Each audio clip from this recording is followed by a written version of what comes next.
पितामह भीष्म बाणों की सैया पर पड़े। पांडव राजनीति सीखने के लिए पितामह भीष्म के सामने गए। द्रौपदी साथ में है सजनों, बाणों की सैया पर पड़े। अब पितामह भीष्म पांडवों को धर्म का उपदेश करने लगे, धर्म उपदेश दे रहे हैं। इधर जैसे ही धर्म का उपदेश कर रहे थे तब तक द्रौपदी को हंसी आ गई।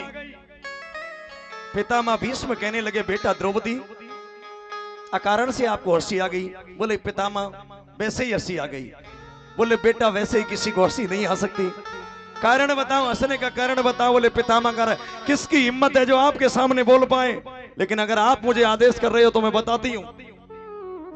अरे कहां गया था उस समय आपका धर्म जब दुशासन मेरी साड़ी को खींच रहा था? उस सभा में तुम बैठे हुए थे, तब तुम्हारा धर्म कहां था? और आज हमें तुम धर्म का उपदेश कर रहे हो। जो ये बात पितामह भीष्म ने सुनी है सज्जनों, पितामह भीष्म रो पड़े हैं। द्रौपदी तुमने प्रश्न बहुत अच्छा कर दिया। जिस समय दुशासन तुम्हारी साड़ी को खींच रहा था उस सभा में मैं बैठा हुआ था, लेकिन उस समय मैं दुर्योधन का दूषित बेईमानी का अन्न खा रहा था, इसलिए मेरी बुद्धि बिगड़ी हुई थी। आज उस अन्न से जितना भी खून मेरे शरीर में बना था, अर्जुन के बाणों से वो सारा खून की नदी बह करके चली गई। असली पितामह भीष्म हूं, इसलिए धर्म का उपदेश कर रहा हूं। जैसा खाओगे अन्न और वैसा बन जाएगा मन, और जैसा पियोगे पानी और वैसी बन जाएगी वाणी। बेटा तेरा प्रश्न अच्छा है, लेकिन मैं दुर्योधन का गंदा अन्न खा रहा था, इसलिए बुद्धि बिगड़ी हुई थी। उस अन्न को अर्जुन के बाणों ने बाहर निकाल दिया। आज मैं असली पितामह भीष्म हूं, तुम्हारे सामने उपदेश कर रहा हूं। द्रौपदी ने क्षमा मांगा। पितामह गलती हो गई, इस मरहम को मैं समझ नहीं पाई। सज्जनों, पितामह भीष्म ने राजनीति और धर्म नीति का उपदेश किया पांडवों को। अब आप ये कुछ भक्त हमारे ये कहते हैं कि अनजाने में पाप हो जाए तो भगवान माफ कर देते हैं, कहते हैं ना।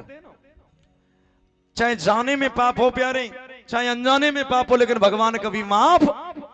अरे पितामह भीष्म जैसे माफ नहीं हुए तो हम और आपकी तो औकात क्या है सज्जनों, जो भगवान हमें और हम आपको माफ कर देगा? बोलो।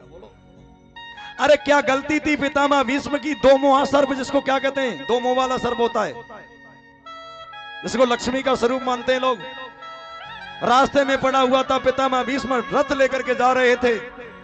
पितामह भीष्म ने देखा ये सर्प दब जाएगा, मर जाएगा, अपराध हो जाएगा, बाण पर उठाया और रास्ते से उसको दूर फेंक दिया, और वो शेई के कांटों पर गिर गया। सज्जनों, उस सर्प की 6 महीने बाद मृत्यु हुई थी, और जैसे ही अगला जन्म पितामह भीष्म का हुआ तो इतने पुण्य बड़े हुए थे, वो पाप दब गया। सज्जनों, पाप को दबा सकते हो लेकिन इसको मिटा नहीं सकते।